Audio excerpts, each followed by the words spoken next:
Welcome to Back to the Bible. Today's study will move you forward in faith as pastor and Bible teacher Bryan Clark shares encouraging insights about taking God at His word, even if it means waiting. Later in the program, Arnie Cole and Kara Whitney will join Bryan to ask some questions and break down today's study for your life. Now let's go to Bryan Clark with today's message. So Sarai said to Abram, "Now behold, the Lord has prevented me from bearing children. Please go into my maid. Perhaps I shall obtain children through her." Just imagine the emotional frame of mind that Sarai was in. I mean, she must have been in unimaginable pain. And what she needed at that moment is for a godly husband to say, "Honey, I know you're hurting. I know you're in pain. And I know that you mean well with this, but God promised.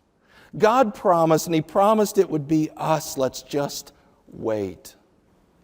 But that's not what she heard. The end of verse 2 says, "And Abram listened to the voice of Sarai." Maybe Abram had been looking at Sarai for years, and maybe there was a building resentment or a feeling that it's never going to happen. And as soon as Sarai offered an alternative, he was ready.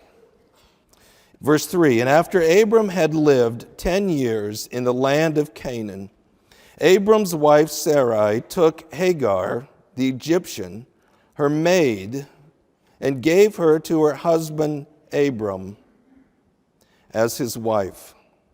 And he went into Hagar, and she conceived. And when she saw that she had conceived, her mistress was despised in her sight." There's probably a whole lot of baggage that goes with what's going on there.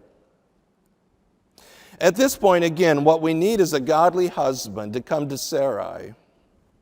Verse 5, "And Sarai said to Abram, 'May the wrong done me be upon you. I gave my maid into your arms, and when she saw that she had conceived, I was despised in her sight. May the Lord judge between you and me.'" Sarai was angry with God. Now she's venting her frustration and her anger on Abram and saying, "This is your fault. You did this to me." And Abram must have looked at her and said, "Woman, what is your problem? This was your plan, not mine." And again, what she needs right now is a husband to say, "Honey, we may have made a huge mistake. We need to come before God and we need to get this thing solved." But that's not what she heard. Verse 6, "But Abram said to Sarai, 'Behold, your maid is in your power. Do to her what is good in your sight.' So Sarai treated her harshly, and she fled from her presence." The word harshly could be translated abused. It's a pretty strong term. Abram really wasn't a lot of help. And he said, "Listen, this is your maid. You deal with it. Do whatever you want to her." And so she unloaded on Hagar. She's angry with God. She's angry at her husband. And now she's venting on this little servant girl that frankly had no choice in any of this. Now imagine to be this young maid in a foreign country, and now she is experiencing such abuse and harassment that as a young pregnant girl, she just leaves and begins to head home. She must have been incredibly frightened. If you don't know the rest of the story, one of the questions we would ask at this point is, what's going to happen? There's no question the main characters of the story are Abram and Sarai. I mean, they're really the main characters of this whole drama. So at this point, is Hagar just kind of a casualty of their lack of faith, and poor Hagar, and she drifts into the wilderness? Verse 7, "Now the angel of the Lord found her by a spring of water in the wilderness, by the spring on the way to Shur." So she was headed home. She had a long, difficult journey as a single pregnant woman, but she had nowhere else to go. I'm sure frightened and all alone, she was headed home. But it was there that the angel of the Lord found her. It isn't an angel of the Lord, it's the angel of the Lord. Lord, capital L-O-R-D, that's Yahweh, Jehovah. We believe the angel of the Lord in the Old Testament is God taking on human form on various occasions throughout the Old Testament. As a matter of fact, most scholars think it was the second member of the Trinity, God the Son, who was appearing in human form before he became flesh and dwelt among us. Very significant appearing. But it's worth noting, this is the first time in all of human history that it's recorded that God became flesh and met face to face with someone. It's the first time the angel of the Lord has appeared. And it wasn't to Noah, it wasn't to Abram yet. The very first time was to a seemingly insignificant, pregnant Egyptian slave girl who was frightened and alone. Have you ever thought about how close Hagar came to this magnificent promise? I mean, she was right there. She was in Abram's home. She was headed in a direction with Abram and family where they together would experience this magnificent promise of God. For 10 years, Abram and Sarai must have talked about their God and who he is and why they were on this journey. But now what they had taught her is this God is powerless. This God can't come through in the end. And she must have fled with all kinds of mixed up ideas, and what she was doing is headed back to Egypt. Egypt represents the system of this world, a system apart from God. She came that close to the promise. But because of Abram and Sarai's lack of faith, she was now going back to Egypt, and she would be assimilated into that pagan culture, and she would never come out again. Except God came looking for her. We're so glad you've tuned in today. Here at Back to the Bible, our heart is to share God's Word to help you experience a closer walk with Christ and move forward in faith. So to support you along the way, we've designed a wide variety of resources, and they're available at backtothebible.org. From devotions to in-depth Bible studies, Bible reading plans, even research and stories, you'll discover what you need to strengthen you along your spiritual journey. And of course, our Back to the Bible messages with Bryan Clark are also there to listen to anytime you want. Just visit backtothebible.org. That's backtothebible.org. Today's message on the life of Abraham continues now with Bryan Clark. This story is very much like the story of the lost sheep in the New Testament, where God went looking.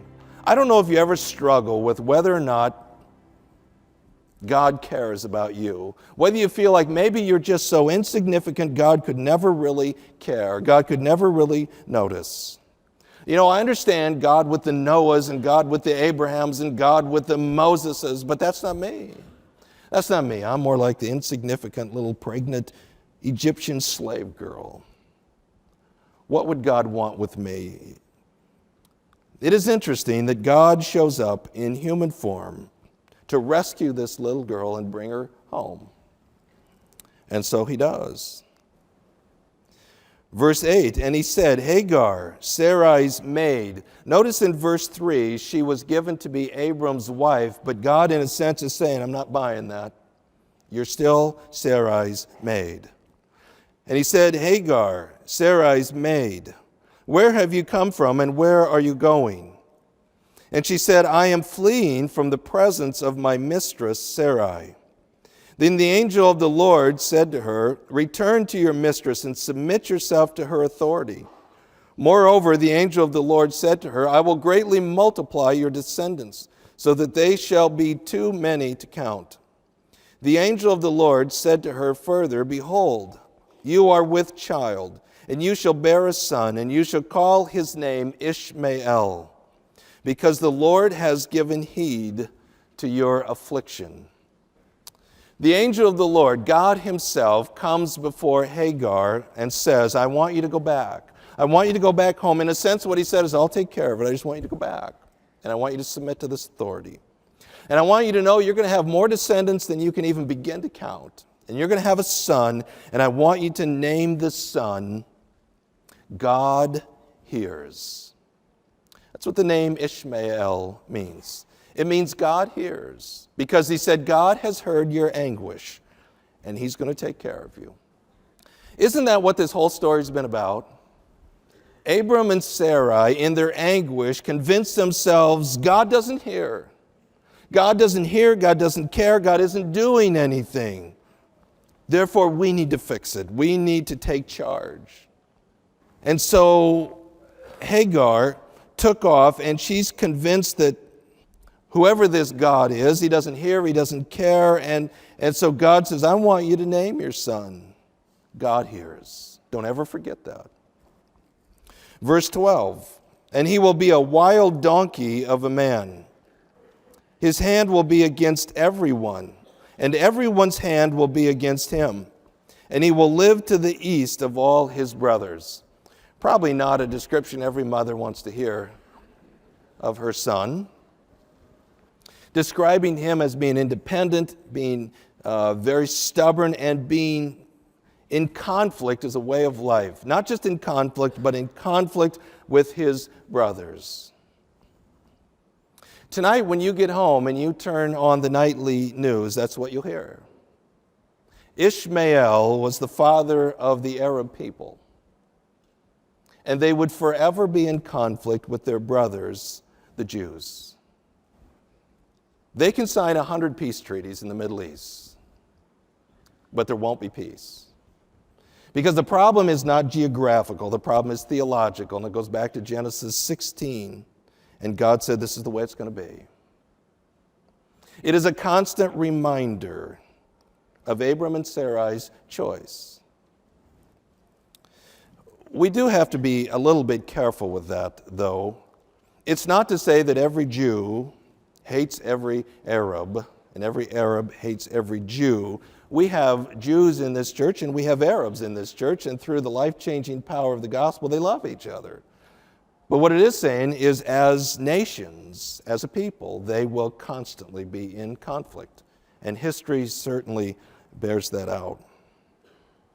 Verse 13, then she called the name of the Lord, who spoke to her, Thou art a God who sees. In the Hebrew, it's the name El Roi, R-O-I. And it means you are a God who sees. You're a God who hears. You're a God who sees.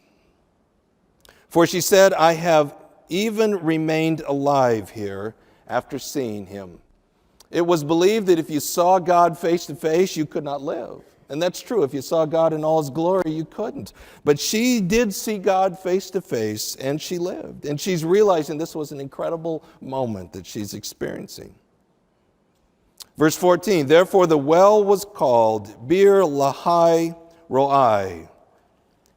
Behold, it is between Kadesh and Bered. The name of the well means the well of the living one who sees me. From now on, every time somebody came to the well, they would remember, this is the well of the living one who sees me. Again, you remember the big emphasis in this text on sight. If I live by sight and I make my choices based on my circumstances, I'm going to make some bad choices. But there is a God who sees the beginning from the end, sees the big picture. He sees, he hears. We trust him. Verses 15 and 16 imply that Hagar went back home, explained what had happened to Abram and Sarai. They understood the error of their ways, and everybody got back on track. So Hagar bore Abram a son, and Abram called the name of his son, whom Hagar bore, Ishmael. And Abram was 86 years old when Hagar bore Ishmael to him. Hagar went back. Hagar had his son, and as God had directed, they named him God Hears. So that every time they invited Ishmael to supper, they said, God hears. Every time they called his name, they were reminded, God hears. Let us never again make such a disastrous choice because we believe God no longer hears our prayers.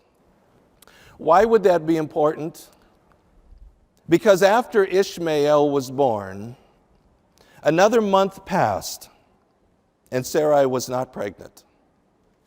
And then 2 months, and then 3 months, and then a year, and then 2 years, and then 3 years, and 4 years, and 5 years, and 6 years, and 7 years, and 8 years, and 9 years, and 10 years, and 11 years, and 12 years, and 13 years. Beyond when Ishmael was born, Abram and Sarai continued to live with no son of promise. And every time they began to feel the anguish of that, they needed to remember Ishmael. God hears. God hears, God knows. We've just got to wait. We've just got to wait. Let's not make another choice like we did before. For some of you this morning, that's right where you're at. You would say with the psalmist, yeah, that's what I feel. Waiting, I waited. I just keep praying. I just keep asking. It feels like God doesn't hear. It feels like God doesn't see.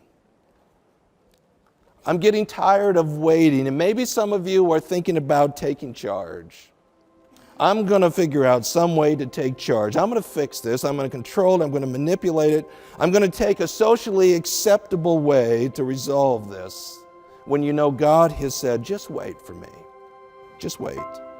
Tonight, when you turn on the nightly news and you hear of the conflict in the Middle East, that should send a message that says, God hears. God hears. Don't do that. Don't make that disastrous choice. Just wait. Just wait.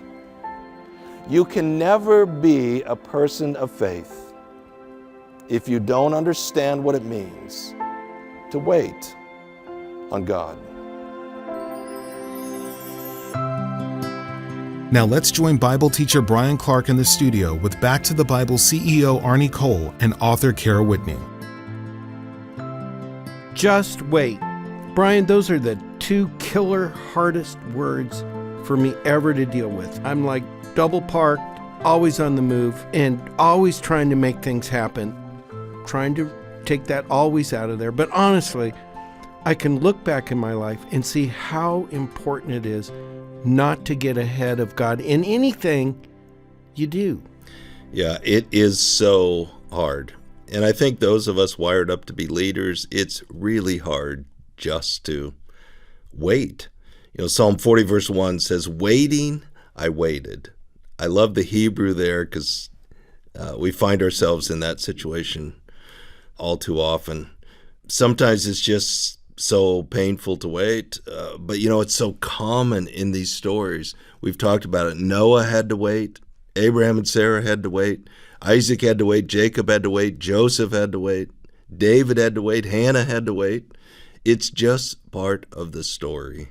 So we usually define waiting as sitting around then, but the Bible's different than that waiting. Yeah, so I don't like that passive definition. Sometimes you hear people say, let go and let God. I don't like that phrase because I don't think we're called to be passive. So when I'm waiting, I'm still active. I'm praying, I'm trusting, I'm learning, I'm growing, I'm changing. It's like every day I wait, I still want to know, what does God want from me today? I want to keep learning and growing and changing. So it's still active. I'm just waiting on God. That's so tough. I mean, I even have this saying, if you snooze, you lose. So, Bryan, why does God require us to wait? I mean, really, what does it accomplish? Yeah, so go back to your saying. I agree. If you snooze, you lose. And that's why it's not passive. He's not asking you to snooze. He's asking you to pray, to learn, to grow, to trust. Those are all active verbs. It's not possible to answer that question definitively, but I think a lot of it's just to grow our dependence on him, to learn to trust him. With all these great stories, there's something far more significant coming. So they're having to learn how to trust God, how to surrender to God. It's like they're in leadership school, and they're going to need to know this for what's to come. I think also sometimes there's reasons we don't know. We don't know what God's up to. We don't know why he's asking us to wait, but just because we don't know doesn't mean there aren't good reasons. In this story, and it's pretty common in the Old Testament, it's creating an environment where everyone will know God did this. It's not that Abraham and Sarah did this, God did this. So you have to wait until physically they were beyond any human possibility to have a child for everyone to know God did this. So how could Sarai have understood that? She couldn't, but that is what God was up to. Could it be okay theology-wise then to say, I'm sitting here waiting, I've been praying, scripture feeding me, that it's potentially because there's something up around the bend that God knows about that's Absolutely. coming? Yes. Okay. The idea that God hears and sees and he comes looking for us is pretty comforting. It also seems to show us the importance of seeing the people around us and listening to them the way Jesus would. Yeah, so again, this Hagar story is just so painful. You think about this little Egyptian girl. She comes up with Abram after his visit to Egypt. She doesn't have any say in this matter. She can't say no. She gets pregnant really through no fault of her own. And then Sarah takes out her anger. So then she's sent away. I mean, Abram should have stepped up and should have done something, but he lets Sarai have her way. She's hurt, she's angry. So here's this little Egyptian girl, she's pregnant, and she's traveling all the way back to Egypt. And there's this reminder that there's always a story behind the story. And we often don't know what's going on. We don't know what's been done to whom. And it's like we need to have more compassion and understanding. Maybe what we're seeing is just a little bit of the story. Maybe there's a whole lot more to the story that would raise some compassion and kindness in us. Thanks for taking time to be with us today. If you'd like to listen to this message again, please visit us at backtothebible.org. That's backtothebible.org. Be sure to join us again tomorrow for more of Bryan Clark's teaching, right here on Back to the Bible.